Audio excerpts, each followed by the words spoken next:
Hello. So it is live now? Okay, I'll start, Shavana. Yes. Okay. So our today's topic is on decision making and how our decision making affects self-image.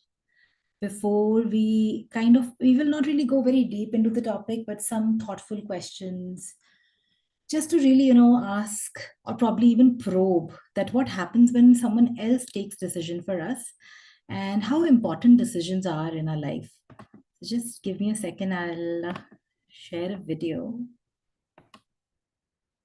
Yeah, Shabana, just let me know if this is visible. Okay, sure.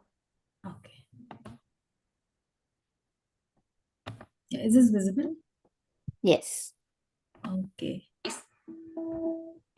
So, hi Uma, hi Deepak, and I am going to show you a video now. We will be exploring the power of decision making, self image. Just have a look on the video, how important it is to not only, pick a decision, but then program it into your self image, or you can say even your subconscious mind. So let's have a look at the video and then let's take it from here. So this is a team of neuroscientists, people who are reading about the brain, working on the brain, understanding the brain, slicing the brain, and even they are not very sure how much of it is conscious, how much of it is subconscious. The intention behind starting a decision making PowerPoint presentation or discussion is that let's get this vibe that if there are certain decisions, certain things you're aware that you want to take, or you've even made your mind that this is what I will be doing from tomorrow morning, probably a week from now, from next year, the new year is coming. But you clearly realize that you have the information in your conscious mind, in your educated mind. But when the actions have to happen, either you fall sick, or probably something else happens, or you completely forget about it. And when there's a mismatch between what you want and if the feeling is not right, the decisions don't happen. Now, why self image and decision making go hand in hand is there was this person back in 1965, 75. He wrote a book called Psycho-Cybernetics. And he was a cosmetic surgeon.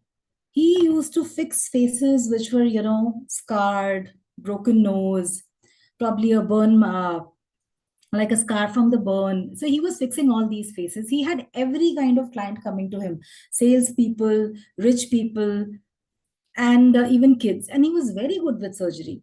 So he had very good results. He also had a lot of people coming to him who were from very rich, influential background.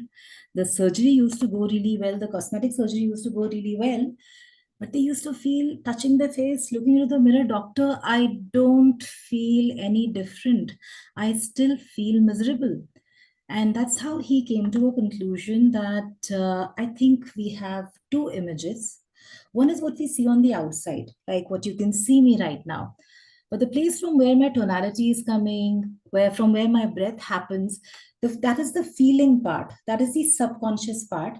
And if there is a problem with that part, the feeling part, then the life goes haywire. The self image or the way you see yourself is stored in the subconscious part of you, in the long term memory part of you, or the part of you which is feeling and sensing throughout the day for days together now, for thousands of days. It cannot stop recording. So, if I have your permission, let's move to our today's topic of decision making. I will change the slide. Uh, yes. We'll do a small activity to just get the vibe of the decision making PowerPoint presentation. I invite you to close your eyes. Just show me a thumbs up or just say yes that you're doing it. And I'm going to ask you some questions. Thank you. Thank you. Guys, I'm going to ask you some questions, but it has to happen from your feeling mind. So consciously close your eyes, relax your mind and body, and allow me to ask you few questions. And just close your eyes. Close your eyes and just relax your mind and body. Focus on your breath. Thank you.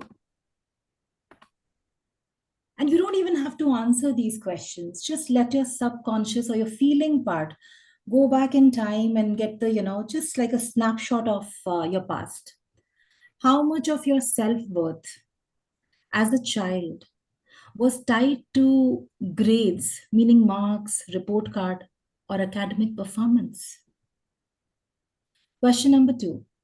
Were your physical features ever used to define your value, identity, either positively or negatively? Question number three. How often were you encouraged to explore your passions versus you being told what you should do, what you should focus on, what you should do? Next question is, did you feel free to express your creativity? Did you feel free to express yourself, your emotions? Or were you steered toward more practical, or maybe you were told, like be brave, be confident. So were you steered into that, practical pursuits? And as you are still in the past, were you ever labeled as smart or slow? And how did that label shape your self image? How much control did you have over your daily schedule? Were you told what to read, how to play, how to stand, how to not make noise? Or was it decided entirely by adults that this is right and this is wrong? Were your opinions and emotions validated or dismissed as unimportant, childish behaviors? How much of your self worth was determined by comparisons to siblings, classmates, peers? Did you feel more like a person with dreams and individuality, or a role to fulfill in someone else's expectations? And I now invite you to open your eyes. Gently open your eyes. And if possible, through the chat, or you can just, unmute yourself. When you were answering these questions, these were some decisions made for us, when we were growing up. And it has affected our subconscious mind very deeply. When you went back in time, did you realize that if things were different, maybe if there were no grades, maybe if there was no black or white or other rules, you would have showed up like a different human being? Is there someone who wants to share? Shikha, would you like to share something? Yeah, hi ma'am. Yeah. Yeah, hi. So when you were asking the question, right, I was recalling some of the things of my school days, most probably. Yeah, How this grade marks, those things matters. As a parents, right, they see whatever in the report card, right, those things, yeah, and it matters. Like, and somehow, if we don't square well, or they compare with with my this thing, so definitely it somewhere affects us, because that time we were small, right? And we don't know that much. Like, so, and also like second thing is like I felt like, yeah, we should focus more on developing skills rather than this marks, grades and all. Because in the real world, all that will sustain us is the skills, not the grades or not the certifications. yeah, yeah. So what happens, I work with people's subconscious mind, helping them how to reprogram it, how to undo the past. Trust me, it's not that easy as it sounds. Because over the years of practice, following certain rules, these decisions are so-called forced decisions on us. I've not even gone on to the decision-making part of it. But these decisions get stored in our body, and then when we try to wear something different, do something different, change the career, probably take a break, something doesn't feel right. It feels illogical. The part where the logic doesn't step in, and you're feeling something is not right. Something is not right. That is your subconscious mind. So before we explore body armor, have a look at this diagram over here, which I've shared in multiple of my trainings. But this is the most important concept if you want to reprogram your subconscious mind, especially taking decisions on autopilot. So here you see two parts. The first half is central nervous system. Today you know how much you want to earn. Today you know what you want to eat or the kind of relationship you want to be in. Today you also know how you want to be treated, how you want to be spoken to. But when it comes to telling that to a person, probably even sounding a certain way, or maybe, continually following a plan, let's say reading a book, let's say following your vision board, or maybe you have a goal to launch something online, you rationally know this has to happen, but the actions do not happen. The actions come from the autonomic nervous system, which basically keeps storing things over the years. And then it's reconsolidating the data throughout, meaning it's restructuring whatever you're focusing on, your impulses. Most of our impulses, our learnings are kind of, stored from the age of 0 to 15. People say 8, I'll say 15, because, kids are still vulnerable in the company that they are in. So the autonomic nervous system runs through the nerves in the body. When we say it doesn't feel right, it is the feeling in the nerves where you feel temperature, where when your skin is, itchy, you scratch your subconscious mind, your body, which basically once you download an idea has to go into the action mode, has to show up a certain way. The way your skin is, the way your healing is, that is your subconscious mind. The decisions come from two places. That is your central nervous system, meaning that the PowerPoint presentation right now, this is a part of my central nervous system. I rationalized, I had basic knowledge. I've, conceptualized something and I'm presenting it to you. However, the way I'm talking right now, or the tonality, or probably if I forget something, or I show up like a speaker, maybe who's confident or not confident, that comes from the subconscious mind part of it.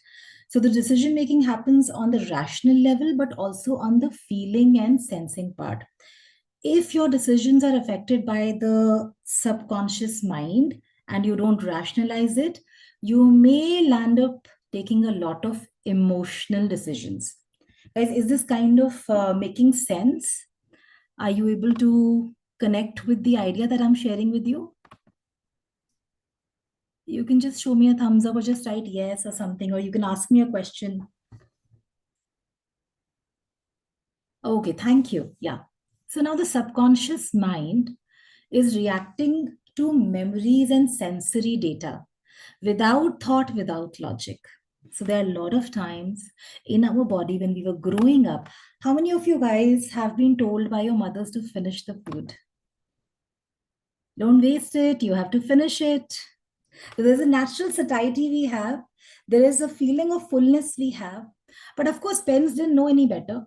That was kind of broken because we were told ki khao, khao, finish karo, finish karo. Um, so what happens is with subconscious mind, Umaji, you don't understand? Just in case if you have a question, I can answer it, or maybe I can answer it at the end. No, I'm in the car, so I'm hearing half. But Oh, I said my mother never forced me to eat. My okay. mother was very understanding. I had no such issues. Okay, that's perfect. So I had a mom, very loving, very kind, but I was forced to eat. I ensured with my son that his satiety doesn't break and he eats only the amount that he wants to eat. This is your subconscious mind. So subconscious mind has certain, certain programs on autopilot, heart beating, body temperature, waking up at a certain time, feeling hungry to a certain extent, then shutting down or giving a, feeling of satiety that I can't eat anymore. And this gets spoiled while we are growing up. This decision of eating food a certain way is already affected when we were growing up, and it's a part of our bodily memory. Decision making also happens while you're cooking something. So if you cook the dish just by 5 minutes extra, it's going to taste very different as compared to don't cook it completely. Decision making also happens where you place the key every day, because if you don't place the key at the same place, then the chances are you will have a lot of stress happening. The school that we go to also came with a lot of rules and ready-made decisions for us. So what exactly is decision, and how is it influencing our life and our self-image?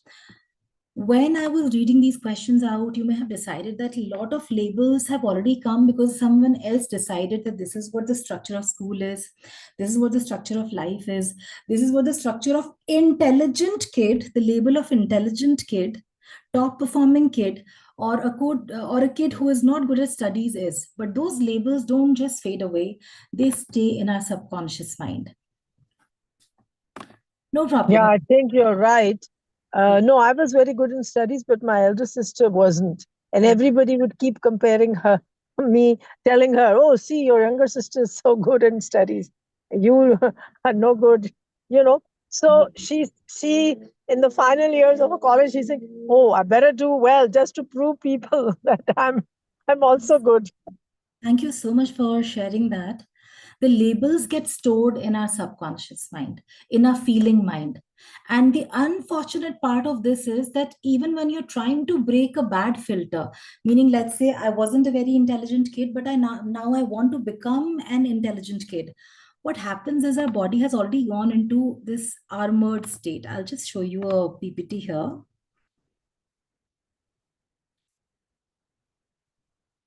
I think it's above. Yeah, So I feel that she held this against me, and then it comes out in various ways in absolutely. our relationship.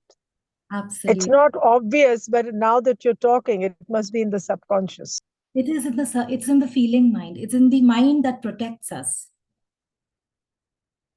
So some very clear signs of a decision that you want to take, but the actions are not happening.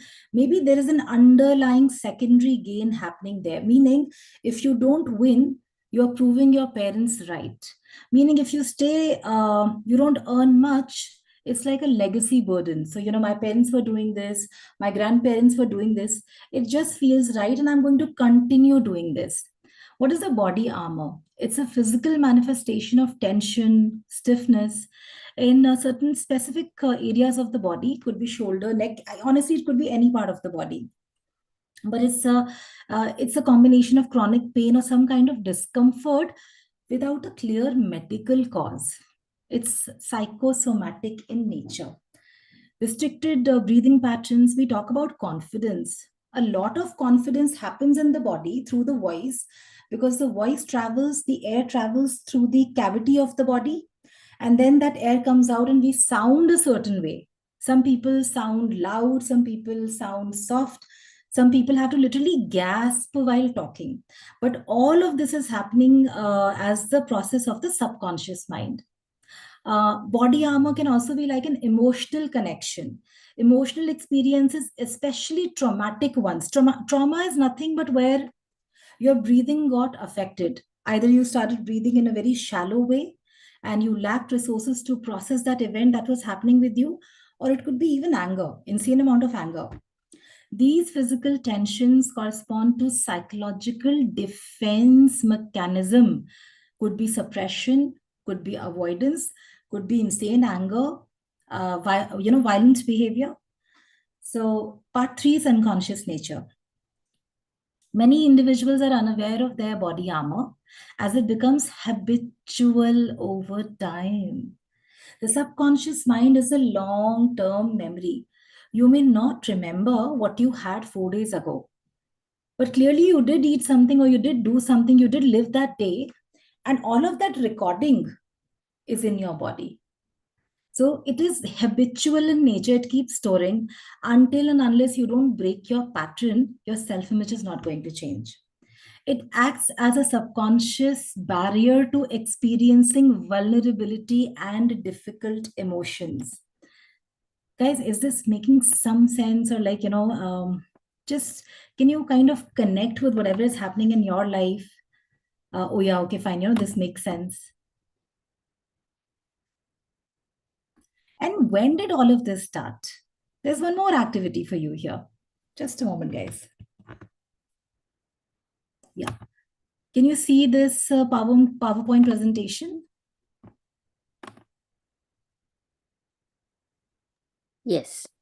Okay, thank you.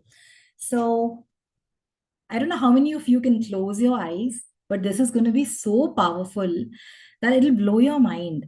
Um, is there any one person who can just participate? Shivana, can it be you? Or someone else who'd like to participate, do this activity with me? I can try. Yeah, sure. Thank you so much. So, can I invite you to close your eyes? And I want you to visualize you are this 3-year-old or a 4-year-old. And in case if you guys want to participate in this activity, you can. And when you were a 4-year-old, Raj, I want you to visualize that you're talking to an elder and you say that I want a candy. And the elder says, no. Then you say, I want to go out. The person says, no. Then you want to shout and play. The person says, no. And then they keep saying, no, no, you can't do this. No, you can't do that. Nope, nope, sit down, go back. No, no, no, no, no, no, no. And it goes on and on and on. Just keep feeling it in your body, a sensation of no. Remember my words, sensation, feeling of no. And now something else happens. So there's a different elder that you go to, your eyes are still closed. And you go and ask, can I have a candy? You're a 4-year-old child. And they're like, yes, you can. Can I play with you? Yes, you can. Am I beautiful? Yes, you are. Am I smart? Yes, you are. And then it's like, yes, yes, yes, yes, yes, yes, yes, yes, yes. And Raj, what I want you to notice is when you were experiencing the no word and the yes word, what was happening with you? Did you experience it differently? Could you conceptualize it differently? If you are comfortable, just share something with me. What was happening with you? Um, I was experiencing a transition. Absolutely. Memories come back to 4 years old. I always do this in hypnotherapy. In hypnotherapy, I'm a 10-year-old daughter. So, 10-year-old daughter, he said, evolving with laughter and joy. And so he sends me this code, amygdala, and all these things, emotions. What I specifically want to know is, Raj, that when you were experiencing no in your body, did you experience it differently as compared to a yes? Because I'm about to share something. Yes, I experienced uh, people saying no, but I'm still calm. Now, There's some yeah. there's some instances in my life whenever people say no, even now, I would react. If it's important to me, I will react. So as a 4-year-old, we don't have those kind of resources where someone says something, then we create convincing ideas. All we can do is either cry for it and then kind of calm down. Now, when this is the research says like an average adult, 18-year-old teenager in America hears a no 118,000 times. Now, no is not a bad thing, but how it's being given to us, that affects our nervous system and decision making capacity. So the part which is feeling and sensing, what happens is when we keep hearing a no, no, no, no, no, it actually activates the amygdala way faster than a positive emotion. And amygdala is our stress response, fight or flight. How many of us know this, that the way we were being groomed are actually, our decision taking capacity is still affected because of it? So there are times when I was saying, I was talking about body harm, I was talking about subconscious mind, that you have to take a decision, you've taken a decision, but the action is not happening. Whenever you want an action to happen, you have to bridge the connection from mind to body. The body experiences the safety part, the mind can create ideas, but the actions come from the subconscious mind, from where the falls happen, from where the injuries and the healing happen. So it is very important for our decision making, our self image has to be a certain way. What is a decision? Decision is basically, just a moment, guys. Can you see this PowerPoint presentation? Yes. Okay, perfect. So decision is a choice or judgment that you make after thinking about various possibilities. And it is so powerful that one of the richest people in the world have decided not to change the color of their t-shirts. Over here, you see on the upper photo is Mark Zuckerberg, and below is Steve Jobs. And you see that they have a wardrobe which is very repetitive in nature. And they are doing this purely to save themselves from decision fatigue. Why? Because the decision comes from your subconscious mind, the part that channels your physical energy. And this is how important the decisions are. We take somewhere around 30 to 35 decisions a day. Something as trivial as what to wear, what to eat, to probably, do I want to be in this relationship or not? Or let's say if you want to change as a person continuing in the same relationship, you want to change your dressing, you want to change the business that you're doing, all of this consumes your physical energy. What is the benefit of taking a decision? See, the decision can be good, the decision can be bad. That is not the problem. But the decision will always add clarity to wherever you are. This works, this doesn't work. Enhance confidence. You took a challenge and you're moving forward. Reduce stress. So once you realize it's working or not, but at least you have an outcome.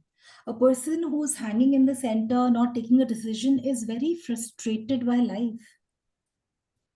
Improved efficiency. Decisions streamline processes, making actions faster and more productive. Personal growth. So whenever you take a decision, you are actually giving into your inner desires, your cravings, and you're letting your body know that I'm not letting you down. I have the power to not only decide for you, but take actions if the need be. The decisions are also influenced by your locus of control or people around you. So when I talk about this nervous system, this is not only with us, it is with people in your life also. How they treat you, actually not how they treat you, how you are allowing them to treat you. This influences their nervous system, adding power to them or stripping their power away. And the way you let them treat you is either adding on to your power or stripping your power away. So the locus of control, the kind of people you move around with, is very important for quality decision making. There's certain other aspects that I want to cover, but it's already 8:33. However, How do you react? May I interrupt? yeah. How do you react if you said something to somebody, Mhm. it was carried to that person about whom you had said in a different way? I mean, the same sentence, but said in a different way and totally misconstrued by the other person. So you now what should I do? Because I didn't mean it, and the other person has carried that whole sentence to that person, and that person is asking me, how could you talk like that? And I said, I didn't mean it. And I didn't say it like that. Now, what am I? I just kept quiet. I said, oh, this person's made up the mind that I said something. Now, even if I argue, it's not going to work. I don't know what to do. So it will work if you understand the concept behind rapport building a Hmm. connect with one person. First thing was, if you wanted to say something, you could have considered approaching the person directly. However, let's say here are three faces here. One is you. Sorry for Yeah. the drawing, but just trying to explain you what's happening here. And the second person is the messenger who was carrying your message. And third, Yeah. the actual person you wanted to And communicate. the second person's also a friend, who I never expected to talk like that. Yeah. It's very sad, but it's true. So this is what happens. Sometimes people need to want to gain somebody else's attention and make you the pawn. Yes, that can happen. That And can. that is what is happening. And I realize that. Yeah. So see, but three of you have this nervous system, right? There's set of nerves, Yeah. heart, there's learning from life. Some people are very toxic, some people are not toxic. Yeah. Whenever you have to convey a message, there is certain amount of rapport that you need to have with that person. Why? Because the way they see their world mentally may be different to the way you see your world. It may be even so that the word that you use, for example, if I say decision or if I say success, maybe something else comes to your mind and something else comes to my mind, because in my world maybe success means that I'm close with my family members. For you it could mean monetary gain.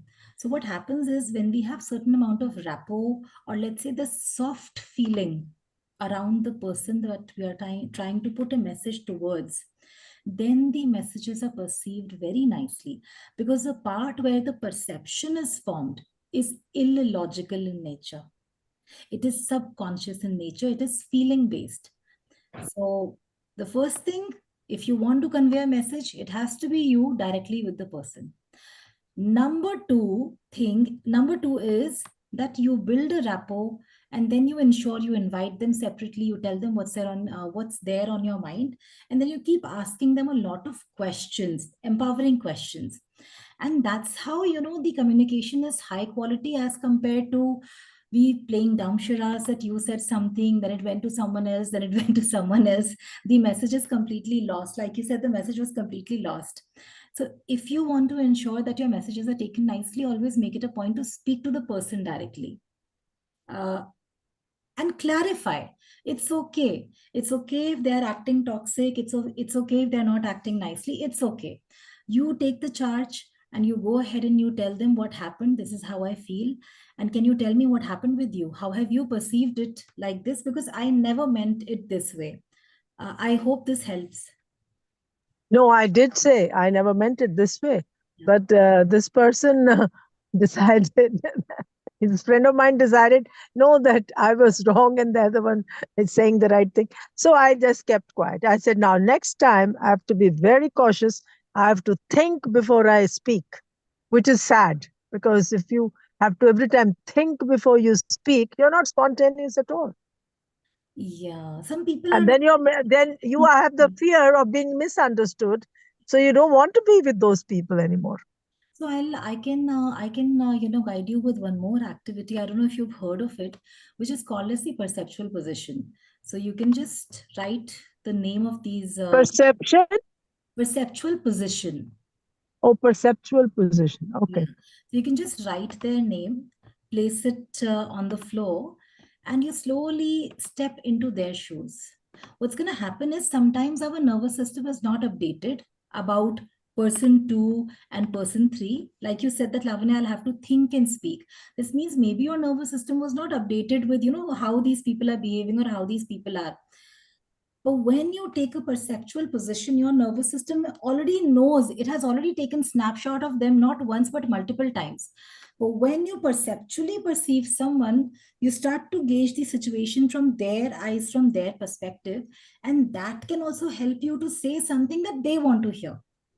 I don't know if this makes sense to you, but if you do this, I am so sorry, but I have to leave. I'm loving this conversation, but I'm somewhere and I can't carry this, unfortunately for me. it's absolutely So I fine. hope you come back Yeah, to yeah. Mevin, and I'd love to hear you more. It's wonderful what you're talking about. Really appreciate your effort. Thank you. Thank you. It's my loss because I'm just at a temple, I Yeah, can't carry. it's absolutely Sorry fine. about this. That's absolutely fine. Thank you. Thank you so much, Shabana, also. Most welcome. Most welcome.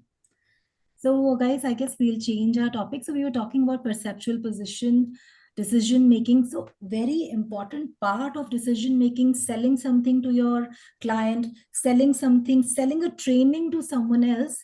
The more we step into people's shoes, we are able to build a rapport with them. We are able to see the world from their perspective, from their eyes. So, empathizing is very important part of a quality decision making. Um, and like I said, people have, like what, Umaji was sharing, that she said something, but it was misunderstood. The subconscious is illogical in nature. The process of perception and thinking is long term in nature. You say something, people can perceive it the way they want to perceive. We can't control this. But if we empathize and change it, then it may help. Our decisions are also affected by our religion, cultural views. It can be also people of authority. Something that your dad said long time ago, you're still maybe carrying the burden of that intensity of the, whatever was told to you. So who would you believe more, your teacher or your mother regarding maths? Probably your teacher, people of authority. Decisions are also affected by the amount of skills you have. So on the left hand side is a laparoscopy instrument which has been designed by a doctor, someone who works on the ovary night and day. But on the right hand side, if you see, it's a huge pipe that has been designed by an engineer. A doctor will not do that because the doctor is working with ovaries night and day. So a quality decision also comes from a highly skilled person. The more number of hours you spend at your craft, reading, writing, upskilling, practicing, the decision, the quality enhances even more. Now, here we are discussing self image. So, knowing yourself more and more, how did you respond to a situation? Reflect on it. What if I want to change it? How should I change it? How should I talk to myself that the change, becomes very feasible and easy? That is your power of self-image. Just quickly, guys, I'm going to show you this chart and probably we'll wind it up then. Um, there's certain signs of low quality decisions related to low self-image and high self-image. So if it's money, the person can avoid actually budgeting due to fear of facing financial reality. People who have low self-image, their energies are so consumed by negative thinking. Doing maths, doing financial planning requires very fine kind of energy. But people who have low self-image, they will be usually drained on physical energy, falling sick, overthinking, rumination, over planning, but the actions don't happen. Overspends to seek external validation. When you don't feel totally confident within your own self, you will go into the old, school thinking that if I wear this, this happens. If I drive this car, that happens.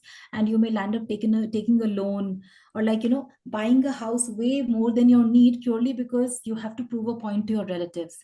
And as compared to this, a person with high self-image will very proactively manage finances. They are not scared to dig deep. It's only a high self-image which will let you go deeper into your goals. They spend very consciously. So control in a person who has a higher self-image is always high because they keep feeling good on the inside, and this feeling good is happening on autopilot from the illogical mind. You just have to keep changing these programs. Love settles for unhealthy relationships out of fear of being alone. Meanwhile, the high self image person will choose a relationship based on mutual respect, love, and shared values. A person with high self image will first focus on respect, not love, not values, respect. If there is respect in relationship, the nervous system will settle down. I'm talking about nerves. I'm not even talking about a person here. The nerves will stay calm in a relationship which is respectful. That is the power of your subconscious mind. Um, the low self-image person will overcompensate or become clingy to earn love and approval, as compared to the higher self-image person who will maintain healthy boundaries. Why? Because here is a nervous system which is not overwhelmed. Here is a nervous system which is not too much of love, too much of this, too much of that. It's a nervous system which feels complete on its own. So it's going to definitely maintain healthy boundaries, and they will know their worth. Career choices. Avoids pursuing opportunities due to self-doubt or fear of failure. So they may not even go and take an interview. Take on the high self-image person in career will take on challenges with confidence, seeing them as opportunities for growth. Another thing that you have to know about your subconscious mind is it is creative in nature. I'll just take you back to this PPT. Skill set. I'll just take you back to this PPT. The subconscious mind is creative in nature. It can create instruments. It helped Dimitri with the table, Einstein with all those, formulas, Thomas Edison. You need energy in your body to function at a certain level, to take decisions at a certain level. It will not happen if your nervous system is lacking on minerals, lacking on some kind of calories, not hydrated well, you're not feeling good, because all of this will affect your nervous system, the part from where your body is craving for more. um Guys, is this kind of making sense?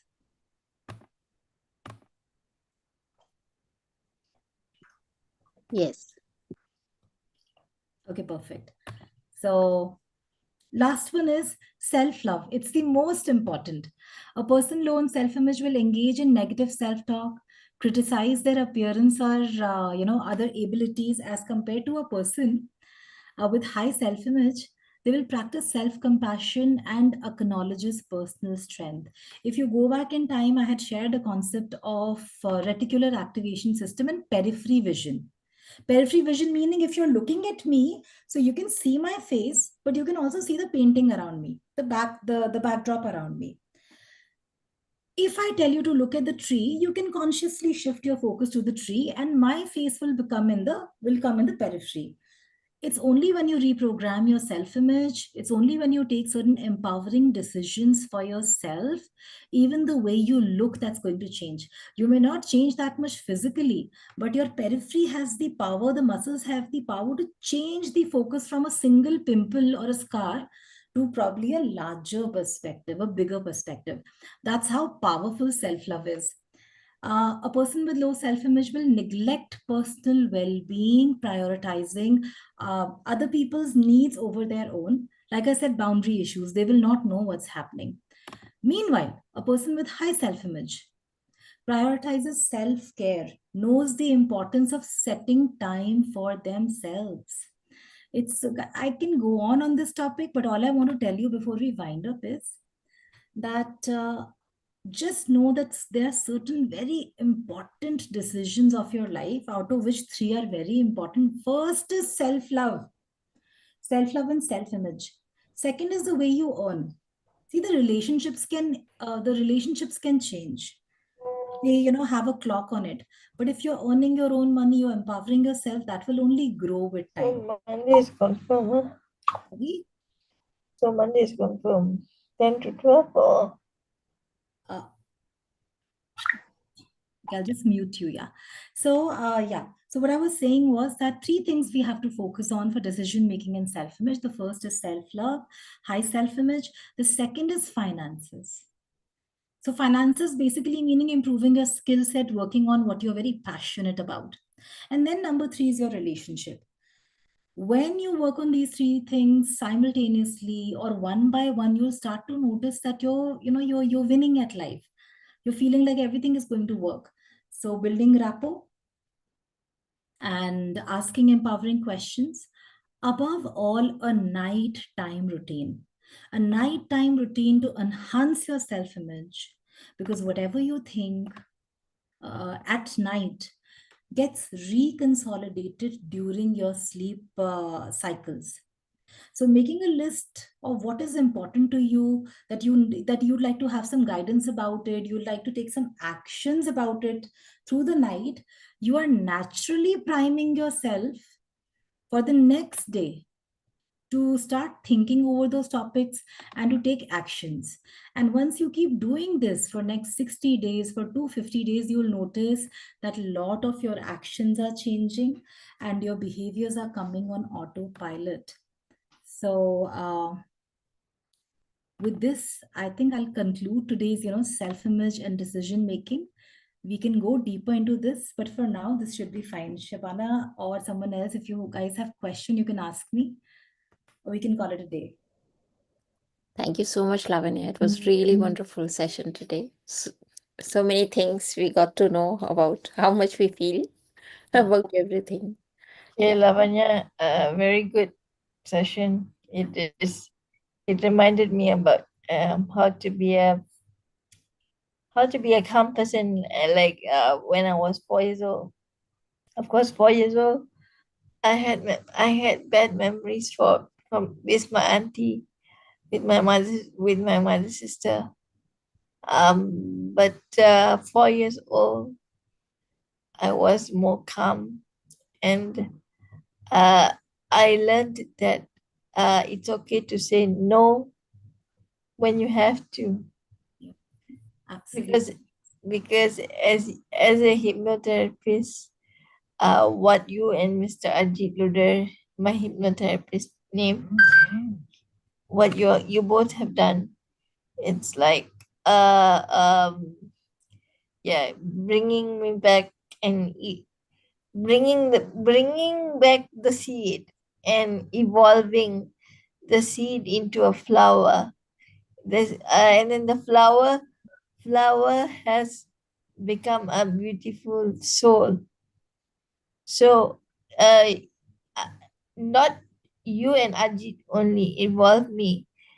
Miss Menika, Miss Shabana, and all the people here also has evolved me, and I also have become a member of a IOTIS club.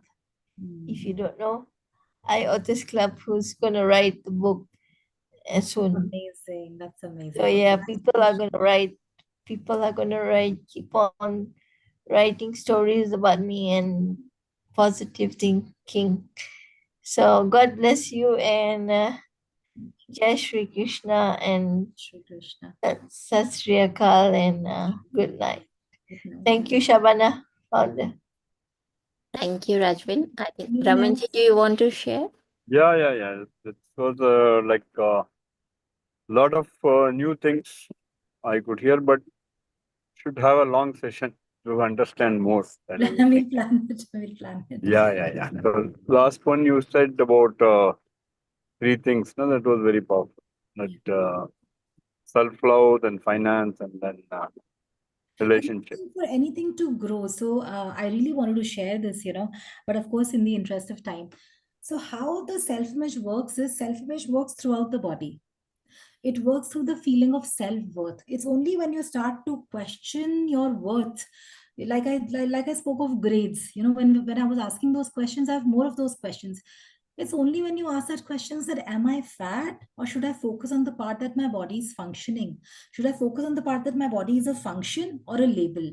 It's only when you get rid of the good label and the bad label, whatever is left, it can be programmed so well for money, for healing, for probably just focusing on your purpose in life. So yes, I hear you. Yes, Yeah, it was like I think one more session we should have. definitely, Yeah. definitely. Thank you. Thank you. Deepak ji, Bharti ji, something from you?